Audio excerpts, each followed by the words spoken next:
नमस्कार, स्वागत है। आप देख रहे हैं छत्तीसगढ़िया न्यूज। वक्त हो चुका है छत्तीसगढ़ के दिन भर की खबरों को जानने का। आइए डालते हैं खबरों पर नजर फटाफट अंदाज में।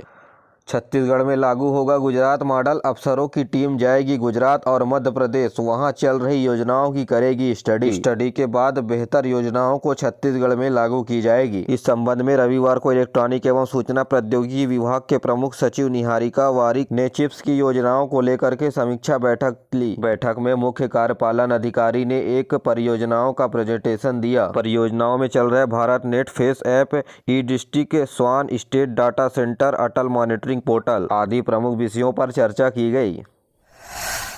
पंखाजूर में बीजेपी नेता की गोली मारकर के हत्या कर दी गई। पूर्व नगर पंचायत अध्यक्ष थे असीम राय, अज्ञात लोगों ने की फायरिंग। जी हां, कांकेर के पंखाजूर के पूर्व नगर पंचायत अध्यक्ष बीजेपी नेता असीम राय की गोली मारकर हत्या कर दी गई। रविवार देर शाम करीब 8 बजे अज्ञात लोगों ने वारदात को अंजाम दिया। आपको बता दें कि 9 जनवरी को अविश्वास प्रस्ताव लाया जाने वाला था। पंखाजूर नगर पंचायत में अभी कांग्रेस का कब्जा है। यहाँ कांग्रेस के बप्पा गंगुली अध्यक्ष है, जिनके खिलाफ अविश्वास प्रस्ताव लाया गया है। 9 जनवरी को अविश्वास प्रस्ताव पर वोटिंग भी होनी है। अभी फिलहाल बीजेपी के पक्ष में 11 पार्षद हैं। स्थानीय लोगों ने बताया कि वोटिंग से पहले किसी ने टारगेट कर वारदात को अंजाम दिया। बीजेपी के 8 पार्षद जीते थे, कांग्रेस के 7 पार्षद जीते थे, जिसमें अध्यक्ष चुनाव में बीजेपी के 2 पार्षदों ने क्रॉस वोटिंग की थी और कांग्रेस पार्टी ने अपना अध्यक्ष बना लिया था। आपको बता दें कि 9 महीने में 9 बीजेपी नेताओं की हत्या कर दी गई है। कोरबा पुलिस ने 50 महिलाओं को भेजा राजस्थान। लोगों को डरा धमकाकर पैसे की कर रहे थे वसूली, जिसके बाद ट्रेन से जोधपुर किया गया रवाना। कोरबा पुलिस ने 50 महिलाओं को संदेह के आधार पर वापस उनके गृह नगर भेजा है। सभी महिलाएं राजस्थान से जोधपुर इलाके से कोरबा पहुंची थी। जानकारी के मुताबिक सभी महिलाएं कोतवाली थाना क्षेत्र में घूम घूम कर लोगों को डरा धमकाकर पैसे की कर रही थी वसूली। करीब 50 महिलाओं की गैंग ने पूरे शहर में वसूली कर रही थी। छत्तीसगढ़ में भारतीय जनता पार्टी के द्वारा 22 जनवरी को दिवाली मनाया जाएगा। लोकसभा चुनाव के लिहाज से होंगे खास आयोजन। सीएम बोले आदिवासी सीटों पर करेंगे फोकस। जी हां, भाजपा लोकसभा चुनाव के लिहाज से अभियान आदिवासी इलाकों में शुरू करने जा रही है। आदिवासी इलाकों में धर्मांतरण, हिंदुत्व जैसे मुद्दों के साथ भाजपा सियासी जमीन को मजबूत करेगी। 22 जनवरी को अयोध्या में हो रहे राम मंदिर की प्राण प्रतिष्ठा के मौके पर प्रदेश में दिवाली मनाने की तैयारी भाजपा ने की है। आदिवासी क्षेत्रों समेत पूरे राज्य में दीपोत्सव भाजपा के कार्यकर्ता आम लोगों के साथ मिलकर मनाएंगे। भारतीय जनता पार्टी ने इसके लिए पूरा एक्शन प्लान तैयार कर लिया है। आरंग जनपद अध्यक्ष के खिलाफ अविश्वास का प्रस्ताव लाने की तैयारी। 19 जनपद सदस्यों में किया कलेक्टरों के पास आवेदन। रायपुर जिले के आरंग जनपद पंचायत में सियासी हलचल तेज हो गई है। जिला पंचायत अध्यक्ष खिलेश देवांगन के खिलाफ अविश्वास प्रस्ताव लाने की तैयारी चल रही है। मिली जानकारी के मुताबिक 19 जनपद सदस्यों ने रायपुर कलेक्टर के पास अविश्वास प्रस्ताव लाने को लेकर आवेदन किया है। गौरतलब है कि जनपद अध्यक्ष अखिलेश देवांगन निर्विरोध जनपद अध्यक्ष चुने गए थे, लेकिन कई जनपद सदस्य जनपद अध्यक्ष के कामों से निराश चल रहे हैं। प्रदेश में भाजपा की सरकार आने के बाद नाराज सदस्यों ने अध्यक्ष देवांगन के खिलाफ मोर्चा खोल दिया है। बता दें कि आरंग जनपद पंचायत में 25 जनपद सदस्य हैं, जिनमें 21 सदस्य कांग्रेस समर्थित हैं। पहुंचे कांग्रेस अध्यक्ष दीपक बैज, हजारों लोग जुटे, कहा जंगल बचाने। सरगुजा से बस्तर तक आदिवासियों के साथ कांग्रेस लड़ेगी लड़ाई। आगामी लोकसभा चुनाव को देखते हुए नेताओं ने अपने रंग बदलने शुरू कर दिए हैं। हसदेव क्षेत्र में पेड़ों की कटाई और 14 प्रस्तावित कोल ब्लॉकों के विरोध में हजारों लोग रविवार को हसदेव क्षेत्र पहुंचे। आंदोलनकारी के साथ धरने पर बैठे कांग्रेस प्रदेश अध्यक्ष दीपक बैज शामिल हुए। इसके अलावा दीपक बैज ने कहा कि हमारी पिछली सरकार में भी हसदेव क्षेत्र को लेकर कुछ गलतियां हुई है। बता दें कि इस आंदोलन में सरगुजा, सूरजपुर सहित अन्य स्थानों से हजारों की संख्या में लोग जुटे हुए थे। इसके अलावा कांग्रेस पार्टी के द्वारा हसदेव अरण्य क्षेत्र की जाँच के लिए टीम भी बनाई गई है। संविदा कर्मचारी महासंघ ने मंत्री ओपी चौधरी से की मुलाकात। अनियमित कर्मचारी को नियमित करने की मांग की। कमेटी गठित कर चर्चा की गई। जी हां, छत्तीसगढ़ विभागीय संविदा कर्मचारी महासंघ ने रविवार को प्रांत स्तर पर बैठक की, जिसमें प्रदेश भर के पदाधिकारी शामिल हुए। बैठक के बाद महासंघ ने पदाधिकारी वित्त विभाग के मंत्री ओपी चौधरी से मुलाकात कर अनियमित कर्मचारियों की समस्याओं को लेकर कमेटी गठित की। तो वहीं आवेदन सौंपने के बाद वित्त मंत्री ओपी चौधरी के द्वारा जल्द ही इस मुद्दे पर कार्यवाही करने का आश्वासन दिया है। बता दें कि मोदी की गारंटी में 100 दिन के अंदर अनियमित कर्मचारियों की समस्याओं के लिए कमेटी सिटी बनाने का वादा किया गया था और अनियमित कर्मचारी चाहते हैं कि सरकार इस वादे को जल्द पूरा करे। अवैध शराब के खिलाफ आबकारी उड़नदस्ता टीम को मिली बड़ी कामयाबी। मध्य प्रदेश की 33 पेटी अवैध शराब हुआ जब्त। संभागीय उपायुक्त विजय सेन शर्मा ने मार्गदर्शन पर आबकारी उड़नदस्ता की टीम लगातार कार्रवाई कर रही है। इसी कड़ी में उड़नदस्ता की टीम एक और बड़ी सफलता हाथ लगी है, जहां लखनपुर के तुनगुरी में उड़नदस्ता की टीम ने एक घर में छापेमार कार्रवाई करते हुए मध्य प्रदेश के तस्करों को गिरफ्तार करते हुए 33 पेटी गोवा शराब बरामद किया है।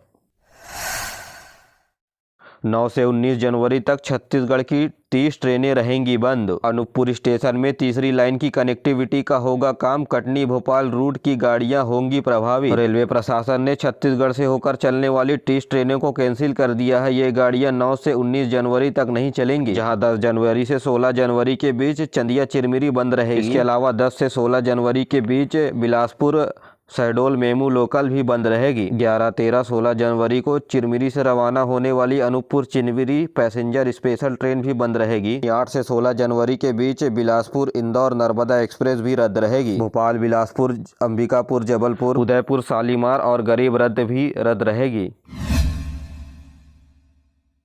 जगदलपुर में संभाग स्तरीय कार्यकर्ता सम्मान समारोह का आयोजन किया गया। सीएम विष्णुदेव साय ने कहा, व्यर्थ नहीं जाएगा कार्यकर्ताओं का बलिदान, मोदी की हर गारंटी को पूरा करेंगे। धर्मपुरा के पीएमटी मैदान में आयोजित सभा संभाग स्तरीय कार्यकर्ता सम्मान समारोह का आयोजन किया गया। सीएम साय ने कहा कि चुनाव के दौरान चुनाव से पहले हमारे पार्टी के कई अच्छे बड़े कार्यकर्ता नक्सलवाद के शिकार हो गए। उन्होंने कहा कि उनका बलिदान व्यर्थ नहीं जाएगा। बस्तर के लोगों का स्वागत है, आपने 12 में से 8 सीटें जिताकर भारतीय जनता पार्टी को दिया। कबड्डी खेलो इंडिया सेंटर की मिली स्वीकृति। सांसद संतोष पांडे ने केंद्रीय खेल मंत्री अनुराग ठाकुर का जताया आभार। कबीरधाम जिले में खेलो इंडिया अंतर्गत कबड्डी खेलो इंडिया सेंटर खोलने की स्वीकृति मिल गई है। सांसद संतोष पांडे ने कबीरधाम जिले में खेलो इंडिया के अंतर्गत कबड्डी तीरंदाजी खेल को लेकर अकादमिक केंद्र खोले जाने की मांग की थी। गृह मंत्री विजय शर्मा का नक्सलियों को 2 टूक जवाब। कहा, मुख्य धारा से जुड़े नक्सली नहीं तो दिया जाएगा करारा जवाब। जिया बस्तर में संभाग स्तरीय कार्यकर्ता सम्मान समारोह का आयोजन किया गया, जहां विष्णुदेव साय बीजेपी प्रभारी Om Mathur, deputy CM Arun Sao, Vijay Sharma cabinet मंत्री समेत कई नेता शामिल थे। मां दंतेश्वरी के दर्शन करने पहुंचे गृह मंत्री विजय शर्मा ने पत्रकारों से बातचीत करते हुए नक्सलियों के खिलाफ सख्त रुख अपनाने का फैसला लिया है। उन्होंने इस दौरान घायल जवानों से भी मुलाकात की। कोरोना की चपेट में छत्तीसगढ़ के 17 जिले आ गए हैं। 24 नए मरीजों की पहचान की गई है। प्रदेश में कुल अब तक 131 केस एक्टिव हैं, तो वहीं 31 पेशेंट का हुआ होम आइसोलेशन से ठीक। बीते दिनों शनिवार को कोरोना के 24 नए मरीज मिले हैं। रायपुर से 11, रायगढ़ से 5, कांकेर से 3, दुर्ग से 2, रायपुर में 4, बेमेतरा, जांजगीर, सुकमा में 1-1 मरीज मिले हैं। स्वास्थ्य विभाग ने कुल 4182 लोगों की जाँच की, जिसमें शुक्रवार को 20 संक्रमित मिले थे। वर्तमान में प्रदेश में 131 एक्टिव केस हैं। 31 लोग ठीक हो चुके हैं। प्रदेश में कोरोना की पॉजिटिविटी दर 0.57% है।